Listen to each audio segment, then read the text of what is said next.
mean, Bernanke, he surprised everyone. Did he surprise you? Well, maybe a little bit, but I think he did what he said he was going to do. He said they were going to be data dependent. Their forecast had required about a 3.2% growth in the second half. We'll be lucky if we get to 2.2. If you look at the unemployment rate adjusted for the employment population ratio, it's 9-something. It's not 7-something. So no, I think that you know, rare in Washington, he followed through with what he said he was going to do. Even though the market thought he was going to do something different. Well, you know, the Fed was not put on earth to make the markets happy all the time. Sure, and he made that point yesterday too. Why do you think he introduced the notion of taper back in May? I mean, couldn't he have seen that it was going to take a little longer even back then, don't you think? Well, they said it was conditional. Right. And then they had a forecast that was optimistic about the second half of the year. I might agree that they don't have the greatest forecast record here. They have tended to be too optimistic, but that's the way it goes, and it didn't come true, and if it didn't come true, he said he wasn't going to taper, and he didn't. You've worked in the White House, you've worked in the Fed.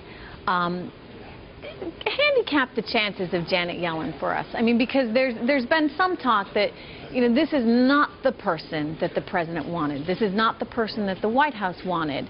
And there's some resentment, it has been said in the White House, that there was such a push against Summers and towards Yellen. And as a result, that may mean that he goes with a third pick. What do you think the odds are that? Is that realistic that there's resentment right now? You know, I think the rational choice here is Janet. I think it always was here. She'd be the easiest to confirm. There's good continuity, and if I were in the White House, I would want continuity. I think the White House wanted someone who was not a creature of the Fed. They'd be more less institutionally loyal, I'm going to put it that way, and I think that made Larry more attractive. And I do think there's something to the point that, you know, this is the first time the Senate of the United States has said no to a presidential appointment of a Fed chair. And presidents being what they are and West Wings being what they are, I'm sure there is a little bit of, well, if you didn't give me my choice, I'll be darned if I'm going to give you your choice kind of thinking. I think they're going to move beyond that. I think in the end, their pick will be Janet Yellen.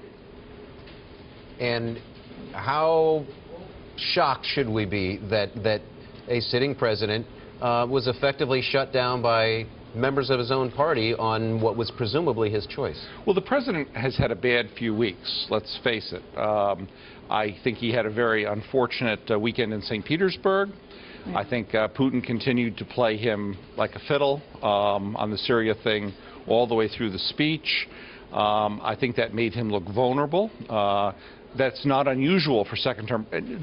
There has never been a good second term. Let me start out with that basic fact. And I don't think this one will be any different. Things do tend to deteriorate in a second term. The president's political capital goes down quickly because he won't be around forever. Everyone knows it. And the lame duck status builds. At some point, you sense the president's weakness, and even his own party starts not to listen to him. And I think that part of what's going on. I think that's part of what's going on right now. Is this a little early, though, for that to happen? I mean, you know, it's right about on schedule. I don't know. It's said to, you know. We could do the rundown, right? We had Eisenhower's chief of staff. Eisenhower, we think of him as having done nothing, right? His chief of staff had to go for corruption, and Eisenhower had 2 heart attacks. LBJ had everything going wrong, right? Vietnam riots, what have you. Nixon got impeached. Reagan had Iran-Contra, which started actually about this point.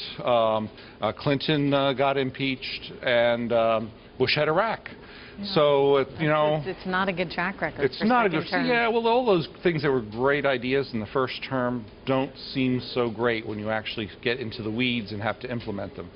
The president still has Obamacare, which, you know, the AFL-CIO almost voted for its repeal last week. That shows... For the 40th time. Well, having the AFL-CIO do that is a huge political problem for the president. You know, it's really not implementable. Never was. He's got problems, as we all know, and all your viewers know, with Dodd-Frank and implementing it. He has foreign policy problems, and you know, I don't know why people would run for a second term.